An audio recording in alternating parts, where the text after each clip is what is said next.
प्रिय छात्रों, आज हम कक्षा 8वीं एडग्रेड बुक पार्ट 11 क्षेत्रमिति के बारे में समझेंगे और जो सवाल है उनको हल करेंगे। प्रश्न पहला है कि चतुर्भुज PQRS का क्षेत्रफल ज्ञात कीजिए। यहाँ चतुर्भुज PQRS दिया गया है। इसमें हम देखें दो त्रिभुज है, तो चतुर्भुज PQRS का क्षेत्रफल जो है इसको हम दो भागों में बांट सकते हैं। दो भाग कौन कौन से हो जाएंगे? त्रिभुज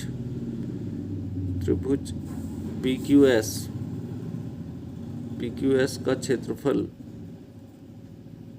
धन त्रिभुज QRS का क्षेत्रफल। त्रिभुज का क्षेत्रफल हम जानते हैं कि त्रिभुज का क्षेत्रफल जो होता है 1/2 आधार गुणित ऊंचाई। तो यहाँ पर 1/2 गुणित आधार गुणित ऊंचाई त्रिभुज के क्षेत्रफल का सूत्र है। तो दोनों त्रिभुजों में यही सूत्र लगेगा, आधार गुणित ऊंचाई। तो यहाँ अगर हम देखें तो इसका आधार 4 है और ऊंचाई 3 है, तो 1/2 गुणित आधार 4 हो गया और ऊंचाई 3 हो गई धन। इसी प्रकार इसका क्षेत्रफल तो 1/2 आधार इसका भी 4 कहलाएगा और ऊंचाई 2 हो जाएगी। तो 4 गुणित 2, तो ये 2 से 2 कट जाएगा, यहाँ 2 से ये 4 कट जाएगा, तो 2 तिया 6, 6 धन यहाँ पर बचेगा 4, तो बराबर 10 वर्ग सेंटीमीटर या सेंटीमीटर का वर्ग। तो इसलिए जो उत्तर होगा हमारा चतुर्भुज PQRS का क्षेत्रफल जो होगा 10 वर्ग सेंटीमीटर होगा। सवाल क्रमांक 2 में हम देखें तो ऐसे समचतुर्भुज का क्षेत्रफल ज्ञात कीजिए जिसके विकर्णों की लंबाई 12 और 10 सेंटीमीटर है। तो हम जानते हैं कि समचतुर्भुज का क्षेत्रफल जब उसके अगर विकर्ण दिए गए हैं तो उसका क्षेत्रफल का सूत्र होता है 1/2 गुणित D1 गुणित D2। तो D1 D2 जो होते हैं ये दोनों विकर्ण हैं, D1 और D2 विकर्ण है।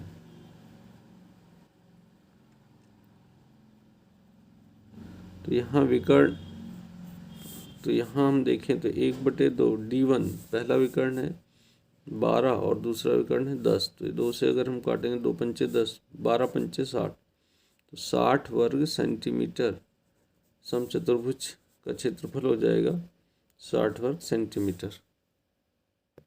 सवाल क्रमांक 3 में हम देखें 5 सेंटीमीटर भुजा वाले घन का आयतन ज्ञात कीजिए। तो एक घन जिसकी भुजा 5 सेंटीमीटर है, तो घन का आयतन का जो सूत्र होता है हमें मालूम है कि घन का आयतन बराबर भुजा की घात 3। तो यहाँ अगर कोई घन है तो यहाँ घन का आयतन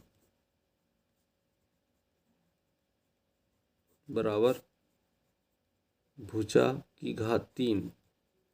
तो यहाँ 5 की घात 3, तो 5 गुणित 5 गुणित 5, 5 का घन जो होता है 125, और यहाँ पर इकाई इसकी घन सेंटीमीटर होगी, क्योंकि यहाँ तो यही इसका उत्तर हो जाएगा कि घन का आयतन 125 सेंटीमीटर होगा। प्रश्न क्रमांक 4 में देखिए ऐसे घनाभ की ऊंचाई ज्ञात कीजिए जिसके आधार का क्षेत्रफल 18 सेंटीमीटर वर्ग जिसका आयतन 90 सेंटीमीटर की घात 3 है। तो घनाभ का जो आयतन होता है उसका सूत्र क्या होता है? तो घनाभ का आयतन बराबर, अगर हम पेज नंबर 198 पर देखें तो घनाभ का आयतन बराबर लंबाई गुणित चौड़ाई गुणित ऊंचाई, ये इसका सूत्र होता है। तो यहाँ ये जो लंबाई गुणित चौड़ाई ये आधार का क्षेत्रफल भी कहलाता है। तो आधार का क्षेत्रफल ये लंबाई गुणित चौड़ाई हो जाएगा और गुणित ऊंचाई, और यहाँ घनाभ का आयतन। तो घनाभ के आयतन का सूत्र ये भी हो सकता है, इस प्रकार से भी अगर हम लिखें तो दोनों समान चीज़ें हैं। तो घनाभ का आयतन बराबर ये। अब घनाभ का आयतन सवाल में दिया गया 90 सेंटीमीटर की घात 3, तो 90 यहाँ आ जाएगा। आधार का क्षेत्रफल 18 है तो 18 लिख दिया हमने, और गुणित ऊंचाई।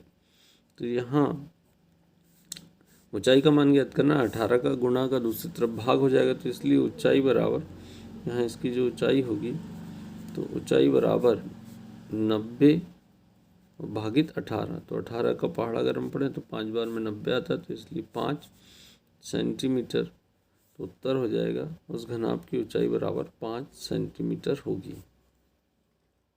सवाल क्रमांक 5 में हम देखें, एक समलंब चतुर्भुज का क्षेत्रफल 42 वर्ग सेंटीमीटर, इसकी ऊंचाई 6 सेंटीमीटर और समांतर भुजाओं की एक लंबाई 8 सेंटीमीटर है। तो समलंब चतुर्भुज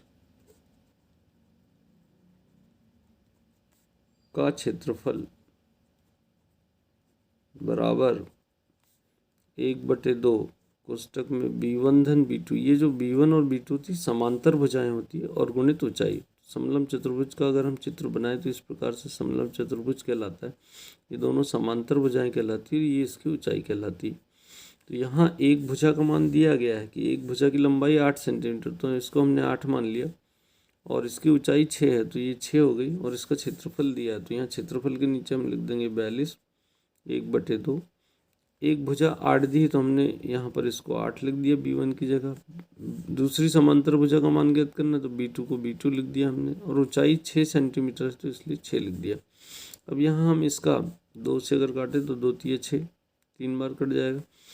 अब यहाँ पर 42, अब ये 3 जो है इसका यहाँ गुणा है, दूसरी तरफ अगर हम पक्षांतर कर दे तो इसका बटे में क्या आ जाएगा, भाग में आ जाएगा, बराबर 8 धन b2। तो 3 से अगर काटें तो 3 एकम 3, 3 चौके 12, 14, तो 14 बराबर 8 धन b2। तो इसलिए b2 बराबर क्या हो जाएगा, 14 ऋण 8 बराबर 6। तो उत्तर यहाँ हो जाएगा दूसरी जो समांतर भुजा हो जाएगी, दूसरी समांतर भुजा की लंबाई बराबर 6 सेंटीमीटर, यही हमारा उत्तर होगा। प्रश्न क्रमांक 7 में हम देखें, एक मछली घर घनाभ के आकार के जिसका बाह्य माप 70 सेंटीमीटर, 30 सेंटीमीटर और 50 सेंटीमीटर है। इसके तल, पृष्ठभाग और फलक और पीछे वाले फलक को रंगीन कागज से ढकना है, तो आवश्यक कागज के क्षेत्रफल ज्ञात कीजिए। जो पेज नंबर 193 पर हम देखें तो वह उदाहरण भी इसी प्रकार का है। ठीक, तो सिर्फ संख्याएं बदली गई है। तो मछली घर की लंबाई, तो यहाँ मछली घर की लंबाई, तो लंबाई बराबर है 70 सेंटीमीटर, इसकी चौड़ाई बराबर है 30 सेंटीमीटर और इसकी ऊंचाई, मछली घर की ऊंचाई बराबर है 50 सेंटीमीटर। तो ये लंबाई चौड़ाई और ऊंचाई है। तो यहाँ पर जो हमको आवश्यक कागज लगेगा तल में, तो आधार या तल, तो आधार का क्षेत्रफल, आधार मतलब यही इसका तल कहलाएगा, का क्षेत्रफल बराबर लंबाई गुणित चौड़ाई। लंबाई गुणित चौड़ाई, तो लंबाई कितनी है 70 और चौड़ाई कितनी 30, तो ये आ जाएगा 2100 सेंटीमीटर का वर्ग, सेंटीमीटर वर्ग या वर्ग सेंटीमीटर। इसी प्रकार हमको पृष्ठ भाग वाले फलक, तो पृष्ठ भाग वाले फलक का क्षेत्रफल, तो ये हो जाएगा b गुणित h, आधार गुणित चौड़ाई गुणित ऊंचाई। चौड़ाई यहाँ पर हम देखें तो चौड़ाई है 30 और इसकी ऊंचाई है 50, तो ये हो जाएगा 30 गुणित 50 मतलब 1500 सेंटीमीटर का वर्ग, पृष्ठ भाग वाले क्षेत्रफल। फिर यहाँ पीछे वाले फलक का क्षेत्रफल, तो पीछे वाला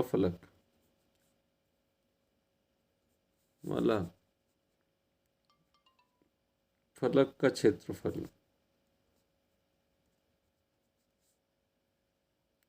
तो ये होगा लंबाई गुणित ऊंचाई।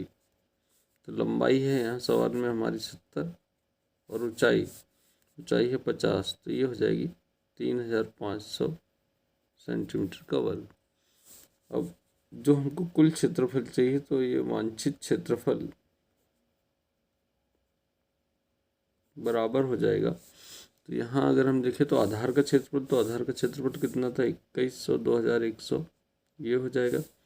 अब इसके बाद इसमें पीछे वाला फलक, तो पीछे वाले फलक का क्षेत्रफल हमने निकाला 3500 धन यहाँ ये जो पृष्ठ भाग वाले क्षेत्रफल तो ये 2 होंगे, आजू बाजू वाले दोनों, तो यहाँ पर 2 गुणित आ जाएगा 1500।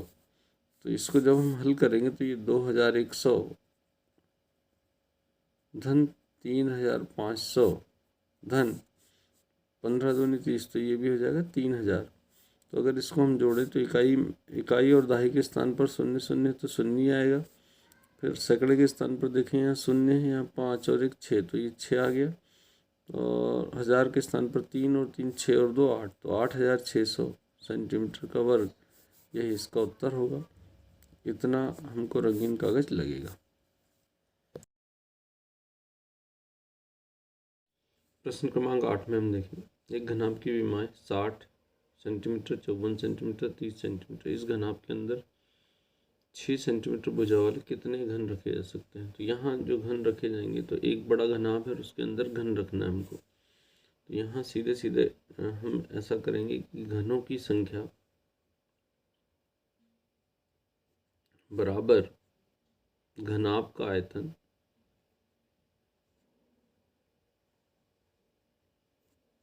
इसमें भाग दे देंगे, भागित एक घन का आयतन। तो यहाँ हम देखें घनाभ का आयतन कितना होगा, तो ये 60 गुणित 54 गुणित 30 बटे एक घन का आयतन। तो घन का आयतन का सूत्र होता है भुजा गुणित भुजा गुणित भुजा, 3 बार होता है, तो 6 गुणित 6 गुणित 6। 6 से अगर हम इसको काटें 10 बार कटेगा। 6 से 1 कम 6, 6 9 के 54, 6 कम 6 6 पंचे 30। अगर इसका हम गुणा कर दें तो 4500, क्योंकि 5 9 45 और 1 शून्य आएगा तो 450। तो ये आ जाएंगे 450 घन रखे जा सकते हैं। 450 घन रखे जा सकते हैं।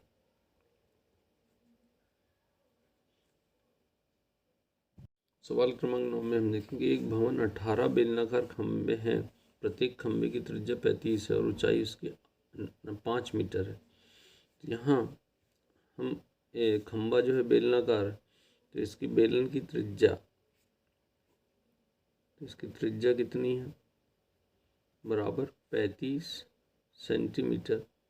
अब चूंकि यहाँ मूल्य 9 रुपये प्रति वर्ग मीटर में है, ऊंचाई मीटर में है, तो हम इसको मानक इकाई मीटर में बदलेंगे, तो ये हो जाएगा 35 सेंटीमीटर को मीटर में बदलना, तो 100 से भाग देंगे, तो ये बराबर 0.35 मीटर। अब ये मीटर में हो जाएगी त्रिज्या उसकी, तो आर का मान है, त्रिज्या का मान हो गया 0.35। ऊंचाई बराबर दी है हमको सवाल में कि ऊंचाई है 5 मीटर, तो ऊंचाई बराबर 5 मीटर ये दिया गया है।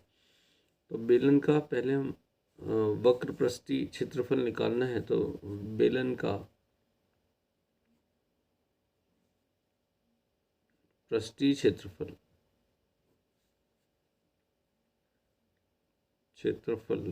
बराबर, इसका बेलन का वक्र प्रस्थीय क्षेत्रफल जो होगा 2πr/h। तो यहाँ हम देखें तो इसमें 2 गुणित पाई का मान 22/7, r त्रिज्या हो गई इसकी 0.35 और ऊंचाई जो h है वो 5 मीटर है। तो यहाँ 7 से अगर हम काटें इसको, 7 से काटा जाए तो ये 0.05 हो जाएगा। अब इसका हम गुणा कर लें, तो इसका गुणा करने पर यहाँ अगर हम इसको गुणा कर लें तो ये 5 दूनी 10 और 10 का गुणा इसमें कर दें तो 0.5, तो 22 गुणित, जब इसमें हम गुणा कर देंगे तो 0.5 बन जाएगा ये। और इस प्रकार से इसका जब गुणा करें तो ये हो जाएगा 11 मीटर वर्ग।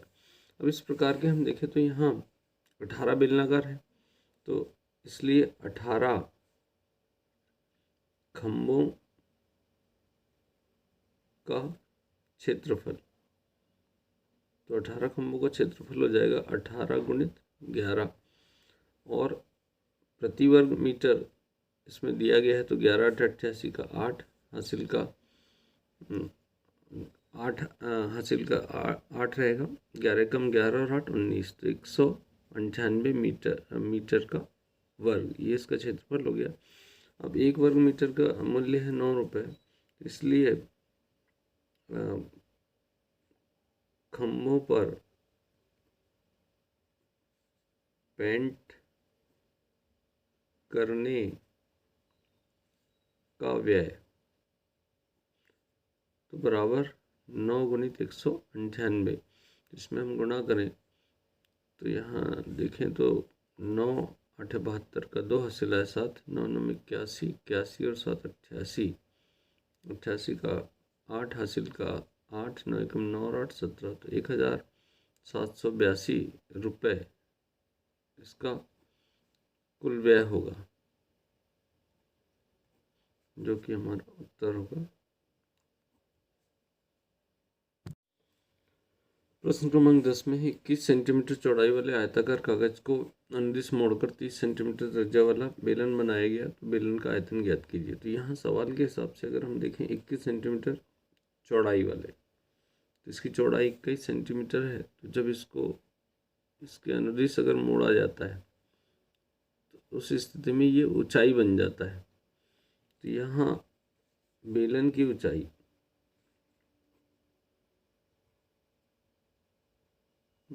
ऊंचाई जो होगी बराबर 21 सेंटीमीटर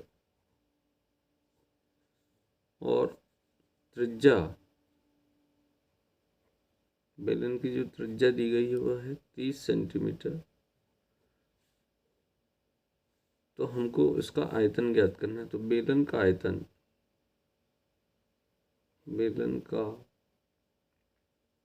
आयतन बराबर होगा पाई आर का वर्ग एच। तो यहाँ पाई का मान 22/7, आर त्रिज्या हो गई इसमें 30 सेंटीमीटर, तो इसका वर्ग, और एच ऊंचाई हो गई इसके 21। तो यहाँ 7 एकम 7, 7 से हम काट दें तो 7 या 21, तो यहाँ हो जाएगा 22 गुणित 30 का वर्ग, तो ये 900 हो जाएगा, और गुणित 3। तो यहाँ हम इसका गुणा कर लें तो 22 3 66, 22 3 66 गुणित, तो यहाँ अगर हम इसका 9 का गुणा करें तो 9 छक्की 54 का 4, 9 छक्की 54 का 4 हासिल के 5, 9 छक्की 54 और 5, तो 54 और 5 हो गया 59, तो ये हो गया, और आगे 2 शून्य आ जाएंगे। तो इतने इसका आयतन जो होगा मीटर सेंटीमीटर, और इसकी घात क्या आ जाएगी 3, क्योंकि ये आयतन है। तो इसका उत्तर जो हो जाएगा 59,400 सेंटीमीटर की घात 3।